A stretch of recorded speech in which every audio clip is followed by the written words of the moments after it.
Speaking of Nintendo announcements, Ian, what do we got going on in the Pokemon world? So last week, by the way, this is the official crossover from intro into the actual podcast.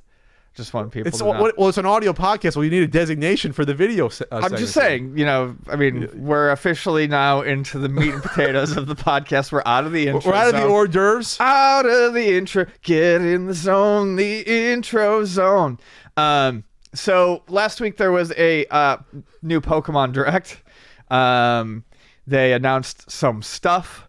I'd say there's two big things they announced. The first is the expansion pass for Pokemon Sword and Shield. The expansion pass is $30. $30. Me money. Did you go for a Three Stooges thing there for No, a second? that was Mr. Krabs. Okay. From SpongeBob. Me money. I don't know what's going on. So for $30, it's going to come out in 2 chunks, 2 doses, 2 squeezes, 2 pinches. What is wrong with me right now?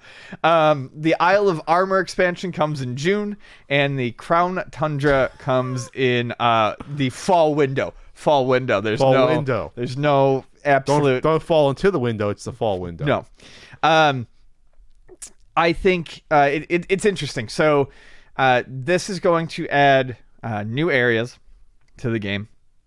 New areas that, according to the news that is out there, you'll be able to access without having completed the main game.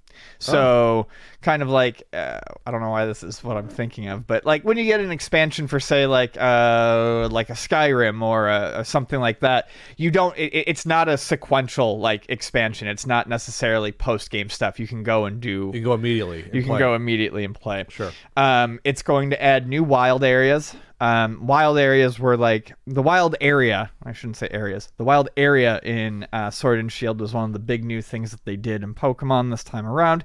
It's a kind of like a little open world segment that you can run around and explore.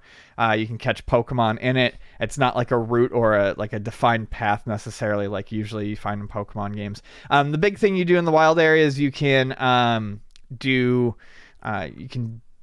fight Dynamaxed or giant Pokemon with other people. And it was my favorite part of the new game. You could do like camping and cooking, and you could do some multiplayer stuff. You couldn't really meet up necessarily with other people, but you would see like other people running around and playing. So they're going to expand upon that. The Crown Tundra, which is the later expansion, is going to be adding some other sort of co-op gameplay in, which will be interesting to see. The big deal is it's adding over the course of the 2 expansions over 200 Pokemon that are not currently available. In Sword and Shield. So people that were pissed that their Pokemon wasn't in there, they might be coming back. They might be coming back. So there's going to be 200 more that are added. Interestingly, and I think this is a good thing, a lot of people have been complaining about how, they're hiding Pokemon behind a paywall. Well, in a way, if you want to catch them in Sword and Shield, you'll need the expansion. Okay. However, if you don't buy the expansion pass, you'll still be able to transfer those 200 Pokemon into Sword and Shield using Pokemon Home. Once they do the expansion. No, that's what I just said. Before. You don't need the expansion. If you don't buy once the expansion's out. Once the expansion's they'll out, be in the game in order to do it. Right. So even if you don't buy the expansion, but say you have them in They'll copy of Sun and Moon or X and Y or whatever, and you have them on Pokemon Home, you'll be able to transfer them in. Is a cloud service they're coming out with. Yes. Okay. That's another thing that they mentioned. That I didn't get a whole lot of news on. I don't think they nailed the price for it. It's coming in February. It lets you store monsters with Pokemon Go, Pokemon Let's Go, Pokemon Sword and Shield. You'll be able to transfer your monsters from Pokemon Bank on 3DS to Home. Yep. Then they'll be available in Sword and Shield if they appear in the Galar Pokedex. Right. That's the old one, old Pokedex. Galar Pokedex is the Pokedex for the Galar region, which is Sword and Shield. So in theory, at some point in time later this year, you're going to have a majority of the Pokemon will be back into this. Majority. So I think there's like 400 or something in Sword and Shield. If they're adding 200, that takes you up to 600.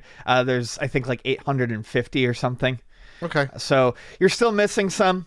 I still understand why people would be upset about losing legacy Pokemon. I still think it's something that does not need to be as big of a deal as it has been. You should threaten the developers. Yeah, definitely don't do that. Because my pocket monster friend is in a game. It's just, this is how the game is going to be now.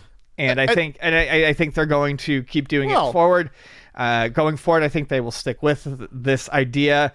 And I think it looks, I've mentioned it before, but I think this is kind of like a trading card game rotation system. I think they're going to rotate them in and out for various generations. Maybe this is just the new way they do business, whether you like it or not, where they'll just do like DLC of different banks of characters over time. Maybe next year they do another who knows set of characters. Why not? Maybe that's the way to look at it. Well, it's not worth our time to do all 900 at once, but if you want to buy them, we'll put them in. So the big thing, the other thing that I would mention here is this is in lieu of a special edition. Pokemon, with the exception of X and Y, has always had a special edition game. There was Yellow, there was Crystal, Emerald, Platinum, my brain, Black and White 2. They skipped one for X and Y, and then there was Ultra Sun and Ultra Moon. So the special editions combined everything. So the special editions didn't exactly combine it, but they did sort of like this does. It adds like something new to the main story, like a new area or a new like part to like the story of the game. Sometimes they change the story. Some of them have different stories entirely. Like Ultra Sun and Ultra Moon have different stories. Black and White 2 have different stories. Okay. But the game itself stays mostly the same.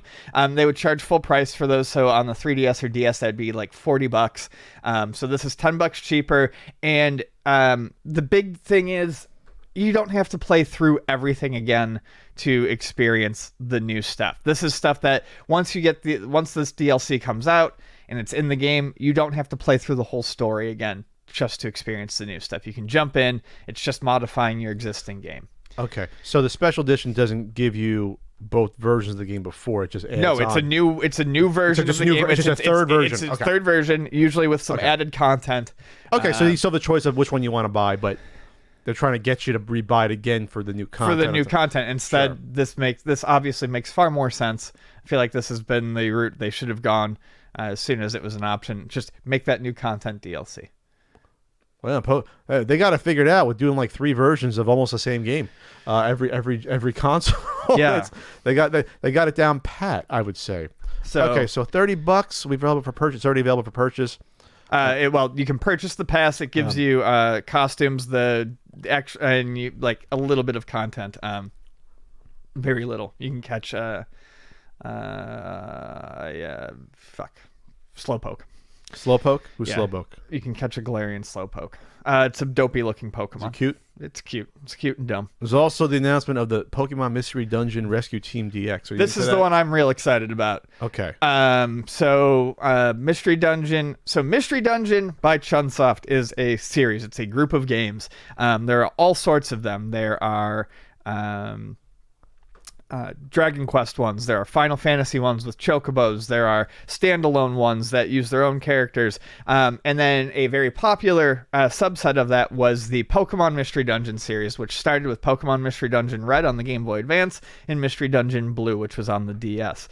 These are remakes of those 2 games combined, essentially, with a nice new art style. They are turn-based, like you move, enemies move, roguelikes. They're dungeon crawlers. They're generally fairly difficult games, although the Pokemon ones are usually a bit easier, but they're still fairly difficult. And there's a demo out now. I beat the demo already. I love these types of games. I love dungeon crawlers and roguelikes. I love hard games where dying means you lose all your items and shit like that. And this is one of those. You gotta be careful. You can't just go in willy-nilly. So this is cool. One of the things that I like about the Pokemon Mystery Dungeon series that is different than the mainline series, well, besides everything, I mean, the gameplay is entirely different, is you don't play as a trainer. You actually play as a Pokemon, and the Pokemon talk to each other and have dialogue, so it actually adds some personality to Pokemon that you normally don't get in the main games, where they're animals. They Sure. chitter. They say their name over and over again. The fun thing about the Mystery Dungeon games is, like, at the beginning, you'll take like a little quiz. It'll ask you a bunch of questions, and it will assign you a Pokemon based on the answers. Oh, okay. And there's like personality. I think there's like 12 or 15 of them. I'm not certain. Okay, that's cute. It is. You get like RPG points assigned to, or no? You just start with your Pokemon. You start with the Pokemon, and I mean, you have stats and all that. Yes. Sure. So, yeah. Anyways, I'm very much looking forward to this. This comes out in March. I was hoping for a meatier demo. Some RPG demos that have been coming out lately, like say the Dragon Quest 11 one is like 10 hours long. Jesus Christ, I was 10-hour demo? Yeah, I was upset when this was over in like an hour. You want a 10-hour demo? You got to pay for that. 10 hours. Well, the thing is like, holy shit, Ian. I would be fine with an hour-long demo if I could go out and buy the game that I was playing immediately. Now I'm just gonna sit around. I want the. There's games that are 10 hours long. I mean, there they are. I want more. I'm upset that I can't go buy it now. I like Mystery Dungeon. I like those games. I was thinking of like playing like those shareware Doom and Wolfenstein aren't 10 hours long. Those are like, you can beat those in like an hour I know. and a I'm not half. saying every demo should be 10 hours. I'm just saying, coming off the heels of something like that, I was hoping I might get lucky. Ian got excited. I might get lucky with a very long demo. He wants his mystery. I want to play it now. He wants his Mystery Dungeon. Well, you're excited. That's good. It's nice. You can be excited about games. Just don't be. I'm excited about this. Just don't. The Pokemon wear little bandanas around their neck to signify that they're part of a rescue team. It's adorable. They all look so great in their little scarves. You got a whole band of them. You can. Oh yeah, You team up with a bunch. Yeah, your Pokemon. You all get together and you rescue other Pokemon. Is my Poliwhirl in there? It's heartwarming. I'm so excited. Poliwhirl's my dude because it's the only one I really know about. Poliwrath. Do you like the buff one? There's a buff Poliwhirl? Yeah, Poliwrath. Poliwhirl was back in the late 90s Jersey Shore, back when Pokemon was first becoming a thing. They had, Look at this fucker. He's strong as shit. Oh yeah, Poliwhirl's my dude. That's Wrath. That's okay. Poliwrath. Poly's my Pokemon. Anyway, they had the Crane games. They're probably worth money. This is like the original plushes they had, like 97, 96 was probably like the first run. And I got a Poliwhirl. So that was my guy. I just put him in my car. Put him in my Geo Prism.